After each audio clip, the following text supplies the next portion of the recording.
What's up, Stoner Nation? It's your boy, the Boingo Dude.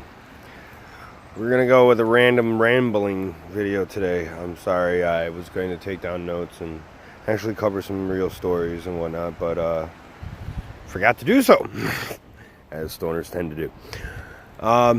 We're gonna be taking a walk through the park, and we'll have a random discussion. I'm just gonna whatever rambles at the top of my head.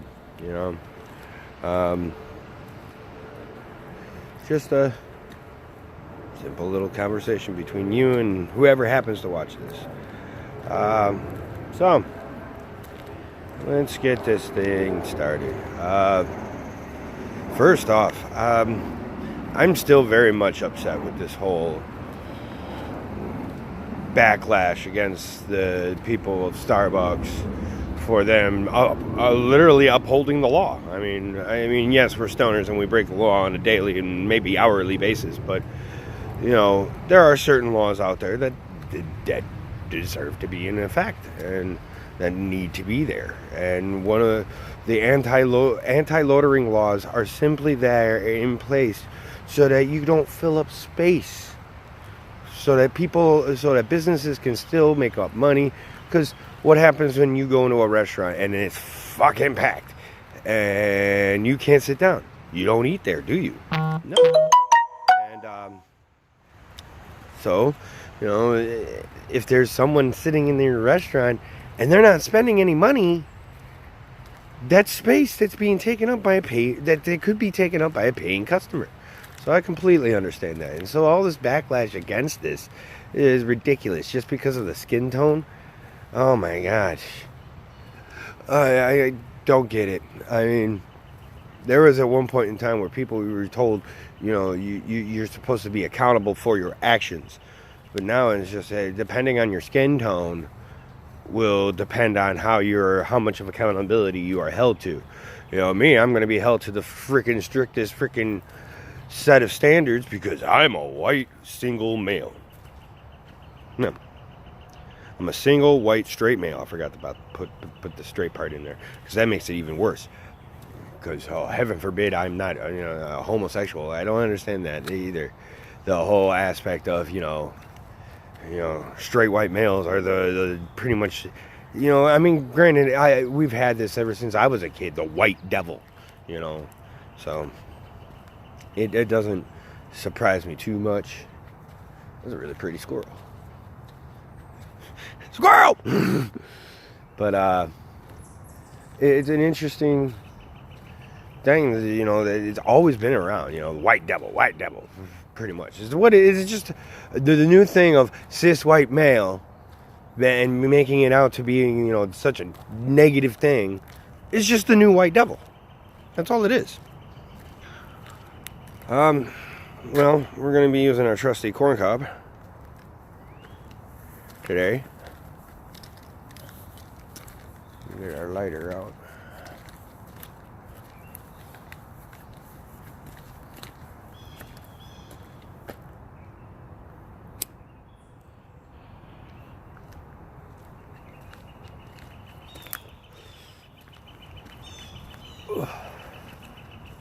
But it's a very strange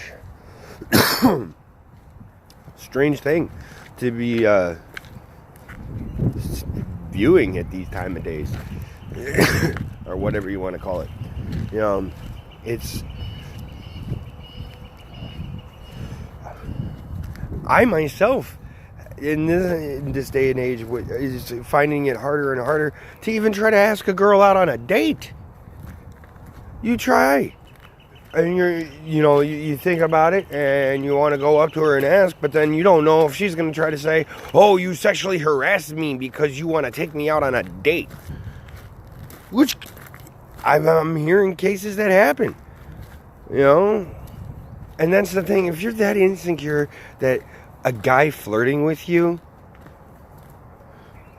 upsets you in that way, sweetheart, there's something else really wrong with you. There's something else seriously wrong with you. Because most of these guys out there, all they're trying to do is just say you look pretty. Now, yes, most men out there are fucking Neanderthals, and they don't really know the real way to say things, and they don't know the proper ways to say things. But for most of you women to just get all bent out of shape about it, the way you do, it is ridiculous. I mean, seriously, like, does that help you in any way? Other than people now leave you alone because they think you're an insufferable bitch. You know, so, like I said, folks, today's show is just going to be random ramblings. I might do another show today. I don't know. I'm going to see if I can't get somebody in to join me on a show, and we'll do a sit-down smoke sesh conversation or something, maybe. See if I can't find somebody else. And, you know, the one thing I've been finding is when I've been trying to start this show is that I've got a lot of people that are just, oh yeah, that's really cool, that's cool. But then when I go, hey, do you want to be on the show and have a conversation with me? Oh, I don't know if I want to be seen smoking weed on YouTube. I'm afraid the cops could use that against me. And it's like, but one, they have to prove that I'm actually smoking weed. You can't tell. You don't know. Two, it's, do you really think that's the other thing I want to tell some of these people is, do you really think the cops care about a pothead filming videos on YouTube? Oh my God. We've got to step everyone. Stop them all. Because a pothead is making videos on YouTube. It's sometimes, and I understand, you know, I do live in a state where it's still, you know, it's still not, you know, legal or anything like that. And, you know, everybody's, you know, yeah, it's more socially accepted nowadays, but it's still, you know, you're worried. You don't want to ruin you don't want your entire life ruined just because you happen to enjoy a plant when other people would rather have a drink. That's the main thing down now, folks. Most people are smoking the plant because they would rather smoke the plant than drink your booze. And the government don't like that because then they don't get the booze tax money.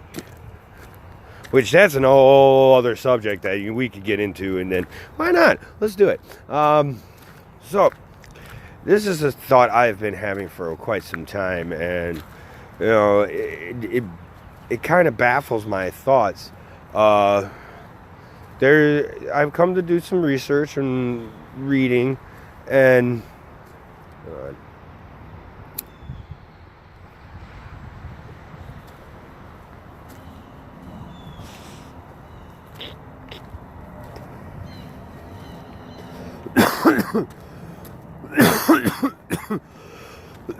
that was a good one. I'm doing some research and come to find that there is a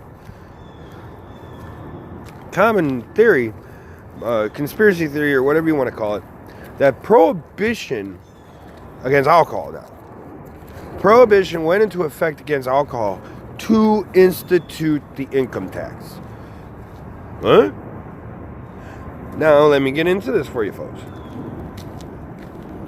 And honestly, folks, this is a filthy fucking habit. I can't wait for the day that I actually fucking quit these. One day, it'll happen.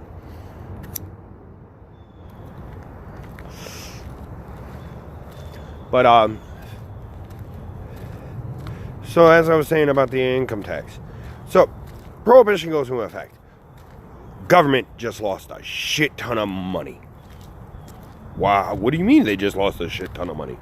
Before, the taxes on alcohol, the taxes on alcohol was what supported the government. It was what funded the government, for the most part. All the way up until Prohibition, government was taking care of itself through taxing alcohol. Then all the uppity right, you know, and I do consider myself a little bit of a right winger, but I'm talking about you freaking stick in the muds. I got all worked up and decided to take on, the drunkenness of America, and we're gonna, get rid of alcohol and all that. And then the government went, fuck, we need money. So they instituted the income tax. Before this point, nowhere in the United States did we have an income tax. You were not taxed on the money that you brought in.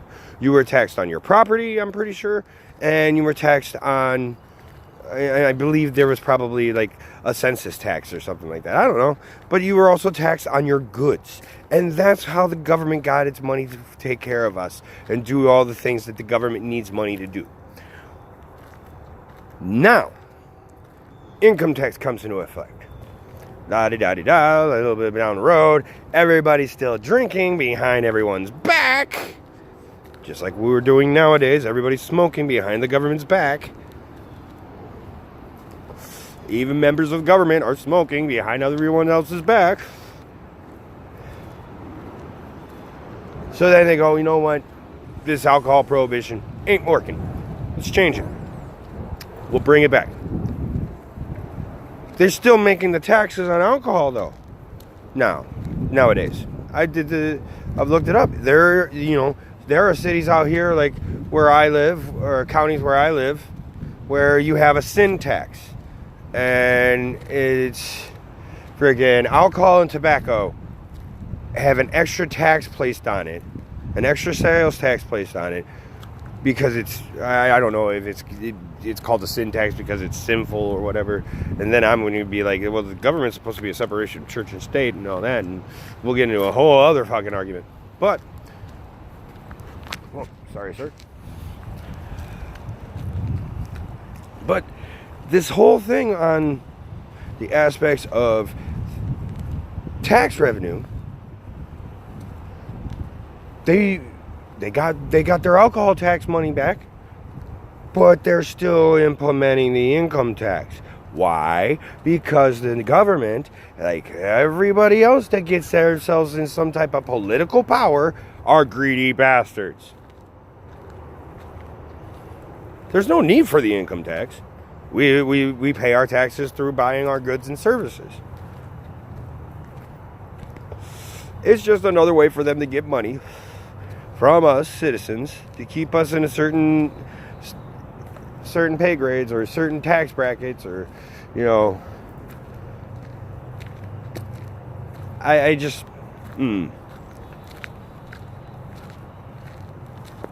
makes you question, why isn't it more people who come to find these things out going, hey, you asshole, time for you to get out of office because you're not doing what we're supposed to be doing. Excuse me.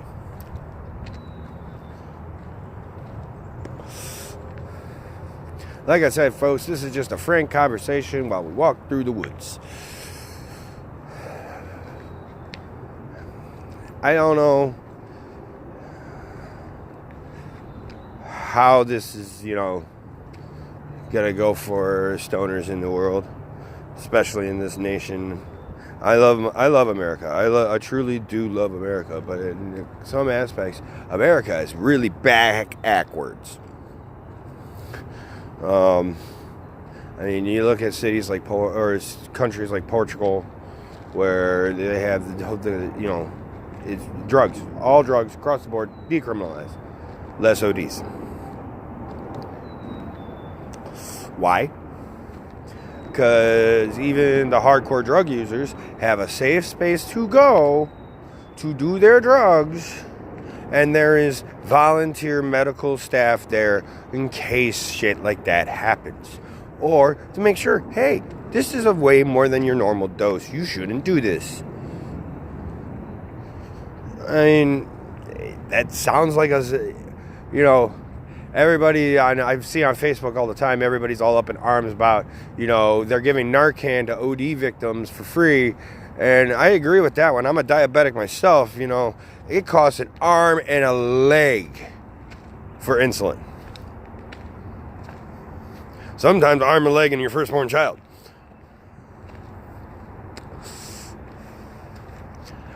And they give this Narcan to OD victims. Now, yes, I know it's supposed to. You have to give it to them right then and there. It's the only way to save their life. Okay. But when it's your 16th or 15th or 27th time you've OD'd, maybe we should just be like, no. Natural selection is saying you need to go.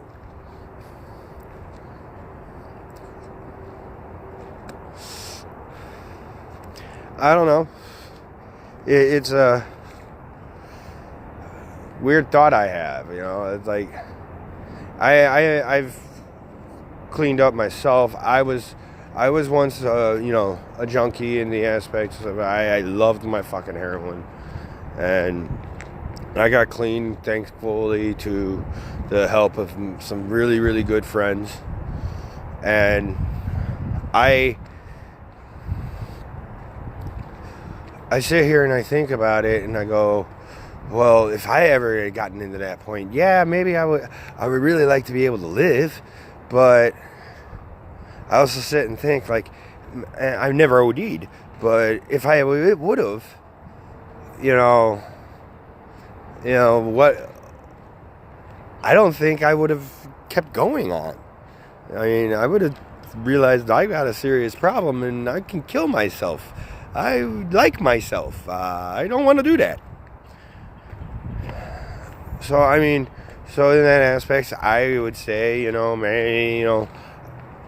so there are probably dozens of people out there that they OD, their lives get saved by this Narcan, and that's the wake-up call that they finally needed to get fucking clean and get their lives straight and get themselves better. But there are others that, it doesn't matter. It does not matter what they do, how much they do, how many times. They're just going to keep going back, and natural selection is saying, no. You do not get to exist in the universe anymore. God is calling you to go away.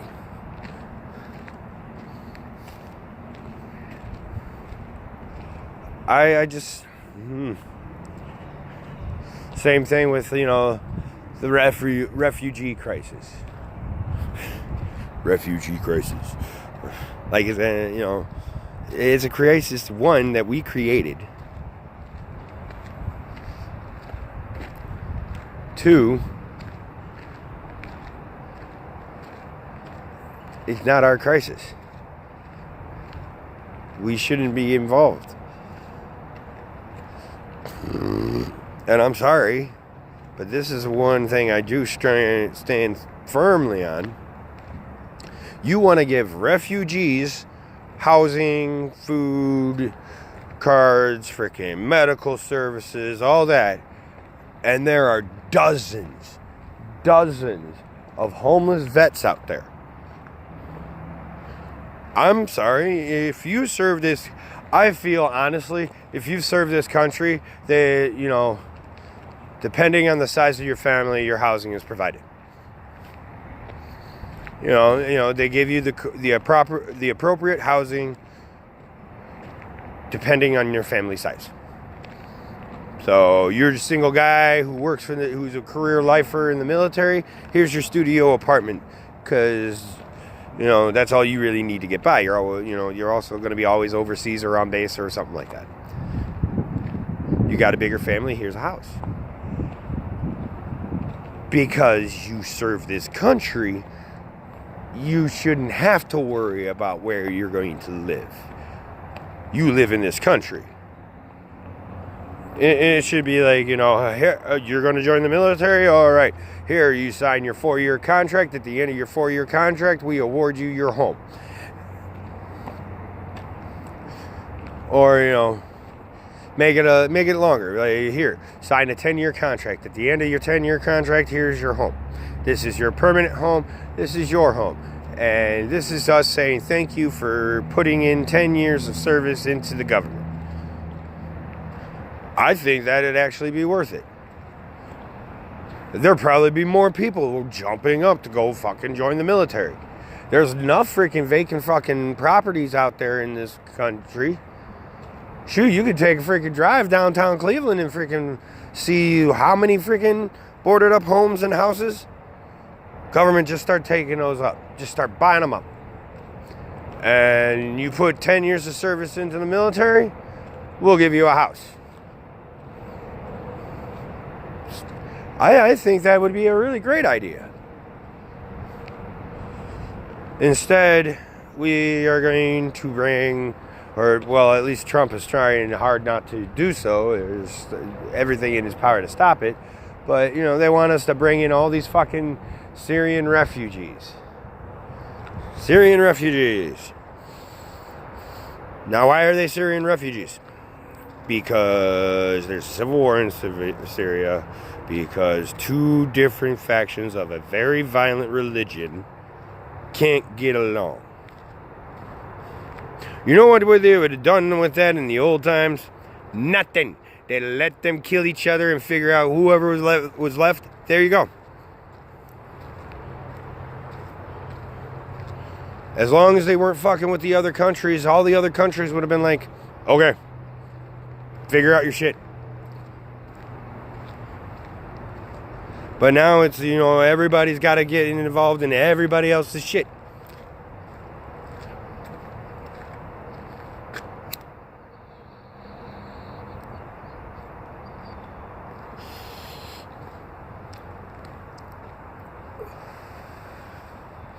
Yeah, it makes no sense to me. You know?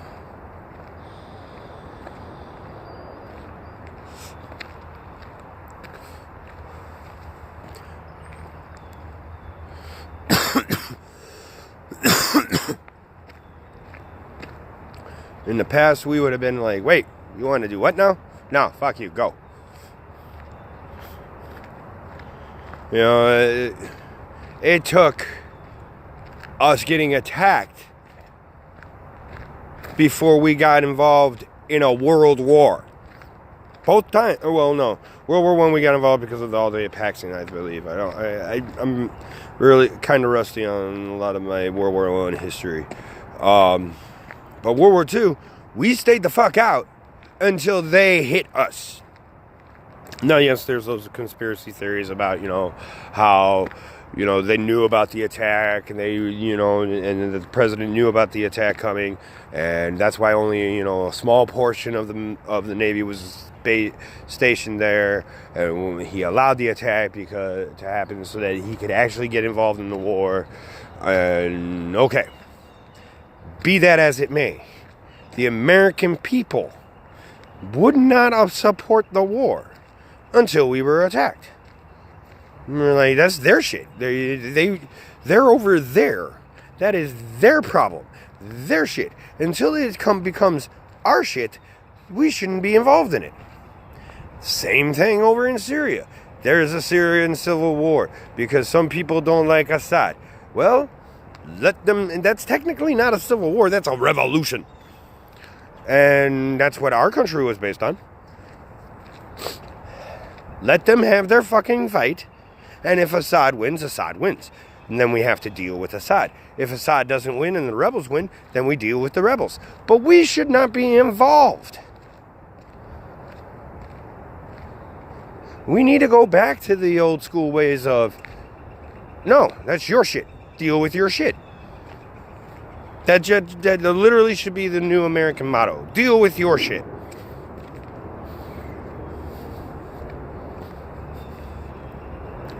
You know, America, what are you doing? We're dealing with our shit. You know, and it kind of is what Trump is kind of doing too, though.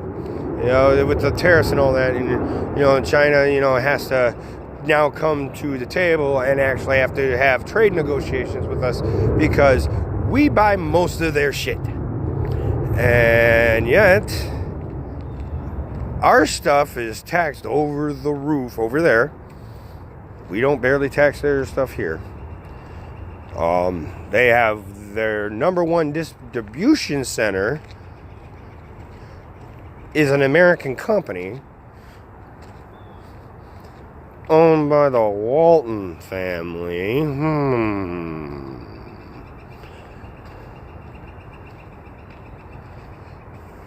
Sounds like a government-backed monopoly to me. Just happens not to be our government. And we're, but, that's another thing that we could do better at.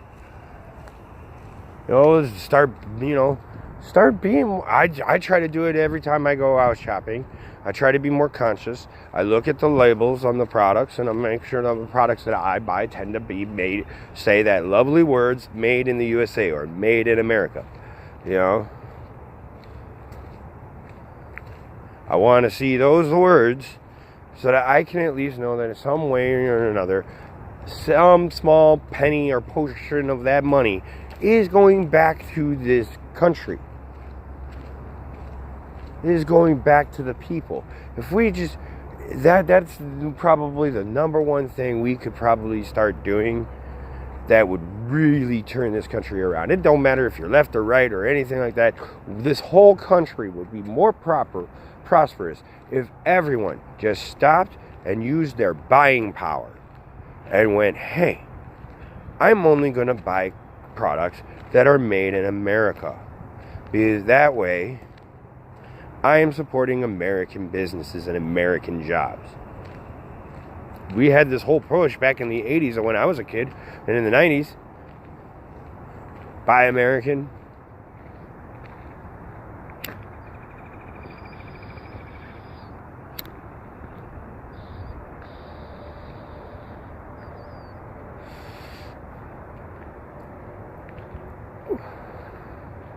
So, folks, I mean, it is what it is, but like I have stated, it can be better. It could be very better. And this was a rambling show. There are almost 30 minutes of me just rambling on stuff that comes to the top of my head as I walk through the woods, my corncob pipe. And we'll see what goes on. It'll be a very interesting state of years as it continues on, folks. But I'm gonna wrap this up now and finish my walk through the woods, and maybe I'll record another show later. Maybe I can get a guest. I don't know. Maybe we'll have an actual conversation where somebody else is there. So it's not just me talking to this thing right there. And, it'll be fun. All right. This is the Boingo Dude for Viva La Stoner Nation. I'll see you next time.